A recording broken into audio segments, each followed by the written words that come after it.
Welcome to the Deeper Thinking podcast.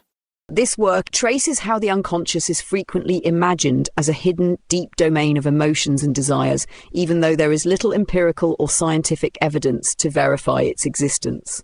Contrasting Sigmund Freud's psychoanalytic vision with Ludwig Wittgenstein's philosophical critique.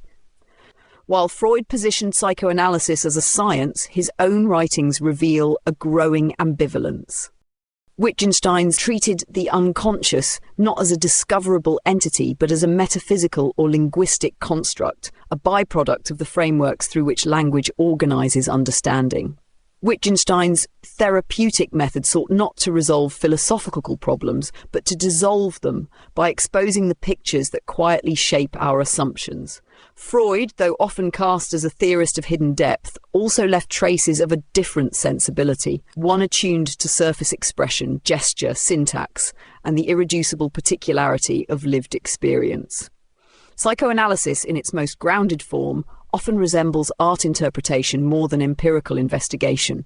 It listens for texture rather than pattern, and treats recurrence not as evidence of law, but as the rhythm of a singular life. At its core, the essay asks what it means to be made legible, and what gets erased when clarity arrives too early, before consent, before readiness. It suggests, quietly but insistently, that some truths are not buried in depth, as Freud proposed, but repeated across the surface, as Wittgenstein suspected. Not hidden, but misread. The essay doesn't resolve that contradiction, it stays with it. It lets the friction persist, not as conflict, but as texture. In doing so, it enacts the experience of thinking itself, halting, embodied, looped, a process that resists speed, a rhythm that asks to be accompanied, not solved. The room was quiet but not still. She crossed her legs twice in 1 minute. The hem of her sleeve kept brushing the desk. Soft, rhythmic friction mistaken for nothing. But that's not quite it. What looked like nothing was a structure, not a symptom of something deeper, but the thing itself. This is the problem with how we've inherited the unconscious. We keep treating surface like stage dressing for something truer waiting underneath. But what if the surface isn't a veil? What if it's a wound that learned how to decorate itself? Freud said the unconscious leaks through fingertips, grammar, sequence. He imagined it as hidden, a locked room, or a child in disguise. But those metaphors may say more about our fantasies of secrecy than about minds. We want the unconscious to be hidden so that it can be revealed. We want to play detective. We want catharsis, but perhaps the unconscious is not hidden, just unwelcomed, not mysterious, just chronically misnamed. Surface is not safe because it forces us to confront what won't collapse into diagnosis. It forces us to sit beside what's already visible but still unreadable. Wittgenstein, wary of such depth metaphors, suggested that nothing is hidden. That doesn't mean everything is easy to see. It means we may be misframing the question. He watched how language gets seduced by its own imagery, how philosophical confusion often comes from being trapped inside a picture. But if we shift this gently, what emerges is not just a different answer, but a different kind of attention. One that sees the contradiction, allows it to live, and listens without rushing to make it mean. Insight becomes dangerous here, not because it's wrong, but because it arrives too cleanly, because it soothes too fast, because sometimes the need to know is a way not to feel. The person who offers the most insight may also be the one who cannot be reached. Interpretation becomes performance. Clarity, a form of armor. And still, the sleeve brushes the desk again. The movement isn't symbolic. It isn't a code. It doesn't need decoding. It is the surface speaking in its own rhythm. To notice it is not to explain it. To notice it is already to be in relationship with what it costs to happen.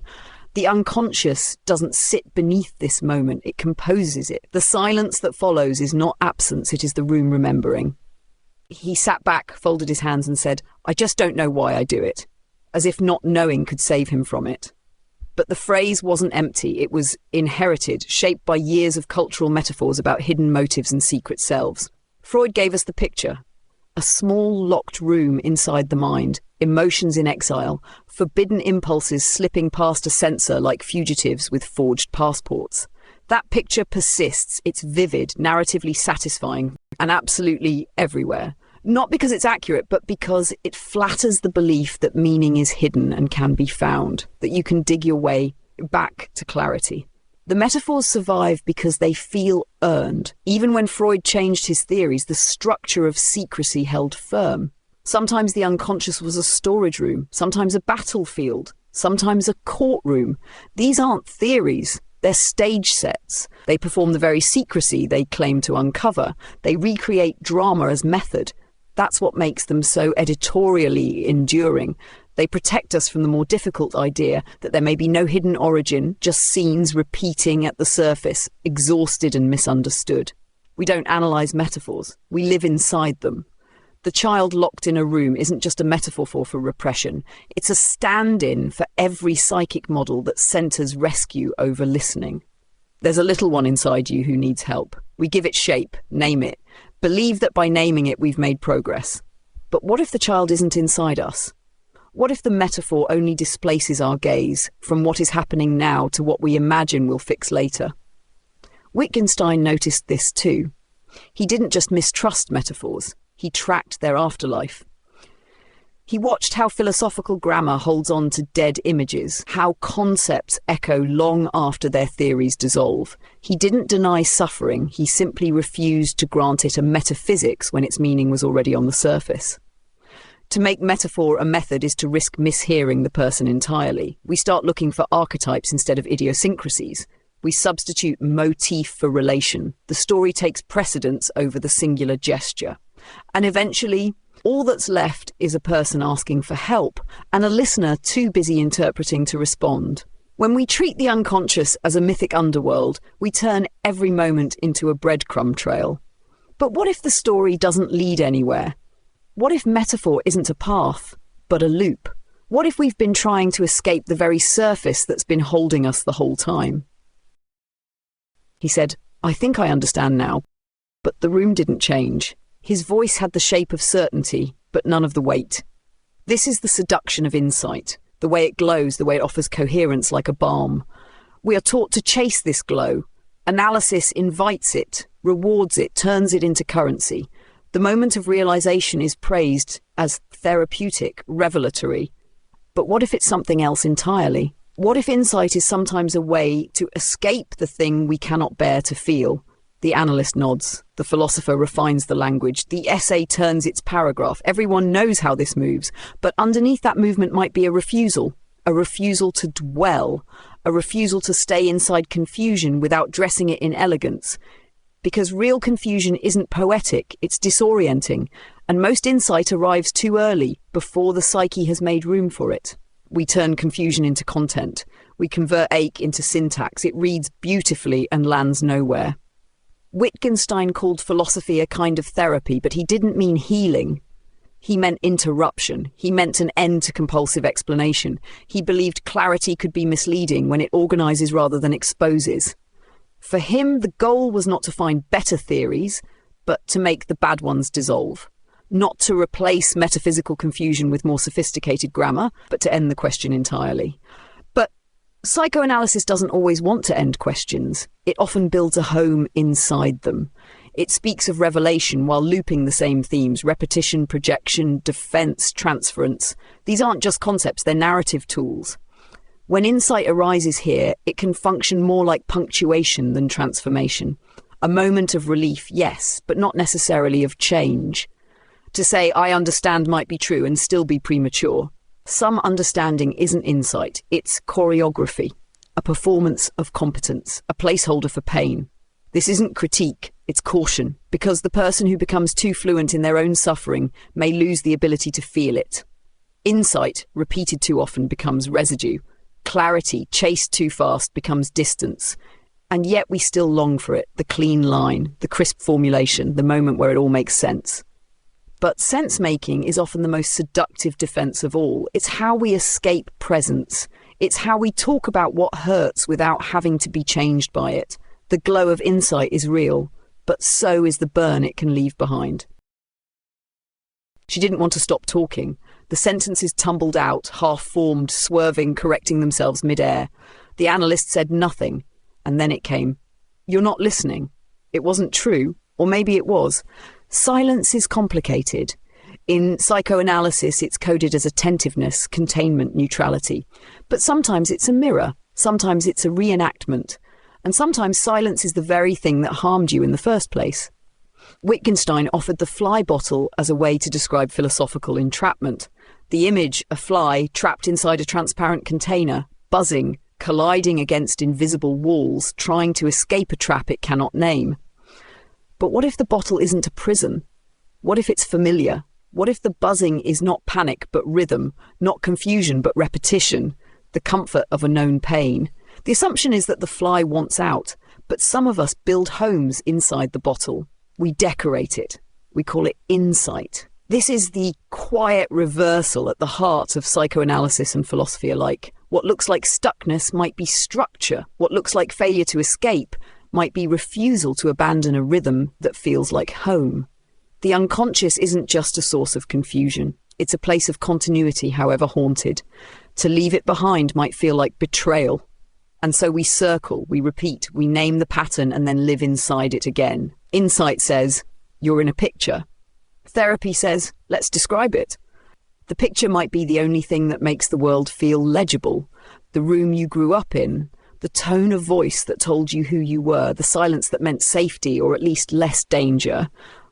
The fly bottle becomes not just a trap, but a narrative structure, a way to make meaning in a world that never gave you any. And so the listener becomes the problem. Their silence, however well-intended, begins to replicate what it was meant to interrupt. The interpretive gaze flattens particularity into legibility. The person stops being a person and becomes a case, a pattern, a theory.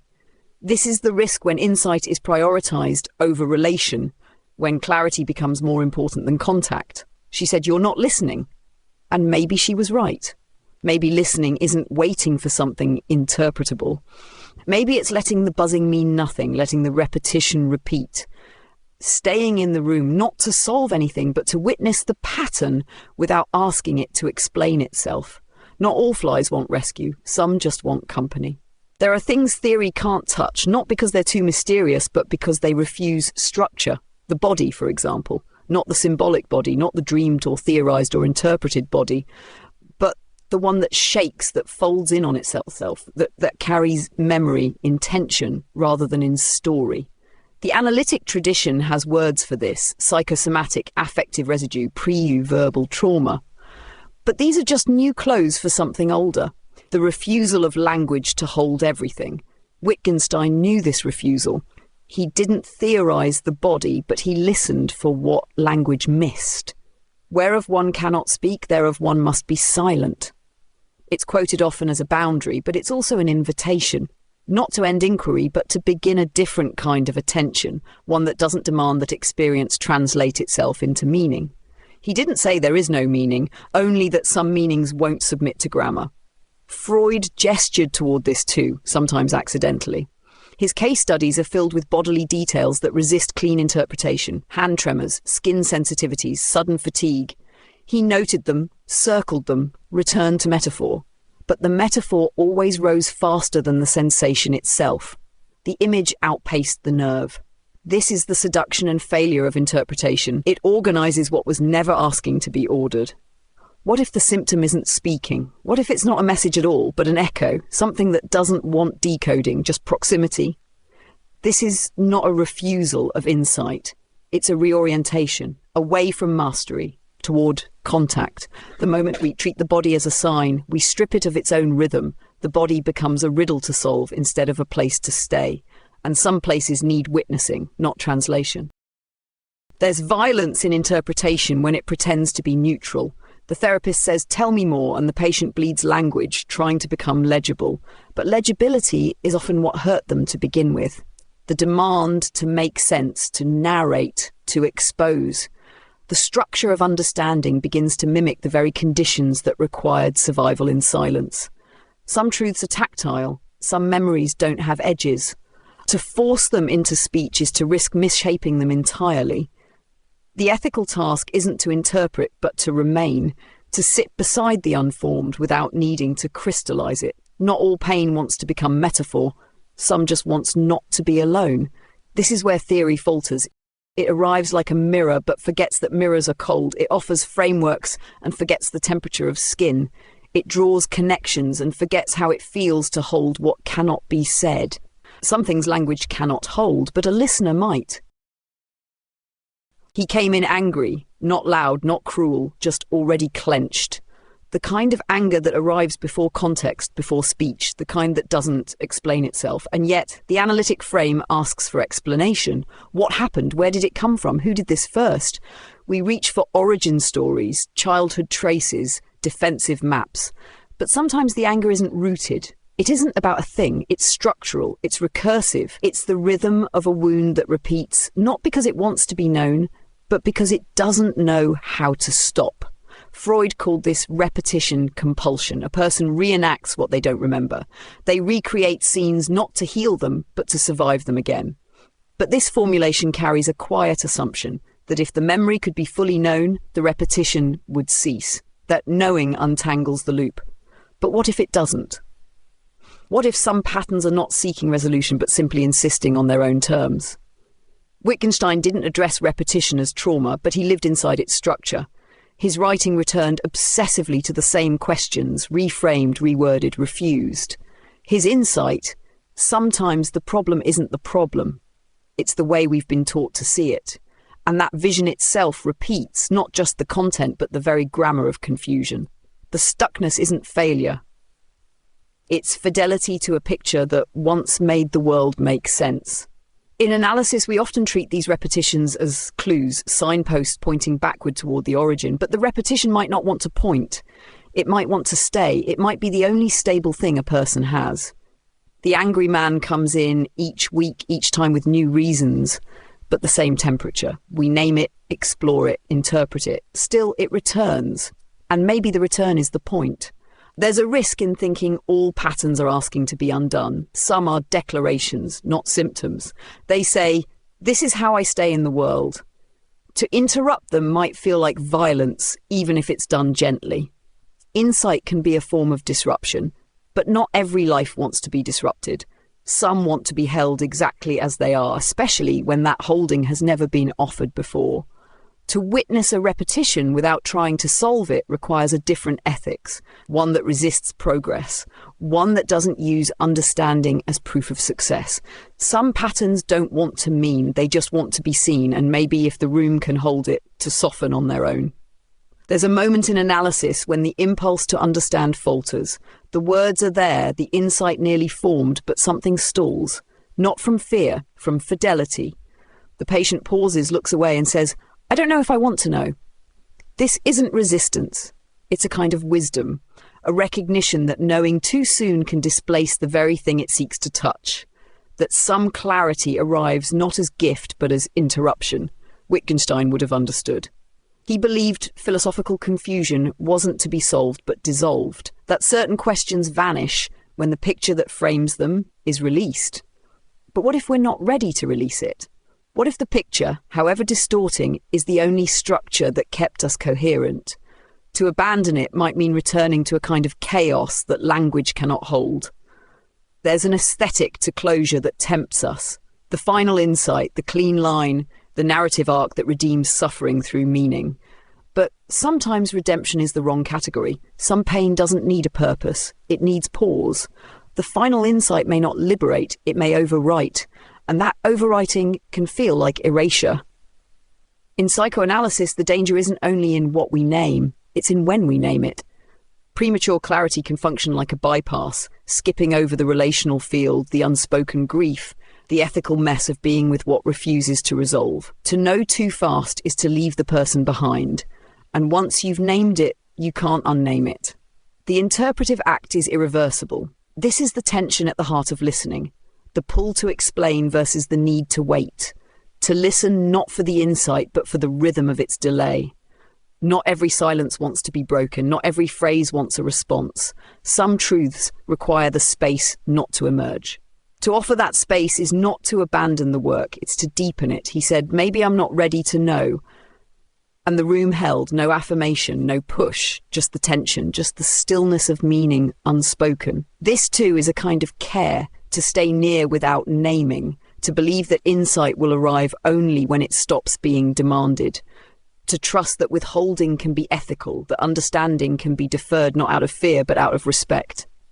Sometimes the most radical move is not to interpret. Sometimes it's to refuse the last insight, not as a failure, but as a form of fidelity to what remains unfinished and alive. He spoke about his father again, not the content, the tone, the way his voice tightened on certain words, then softened on others. The narrative had changed over weeks, but the affect stayed the same. Each version slightly revised, but emotionally exact.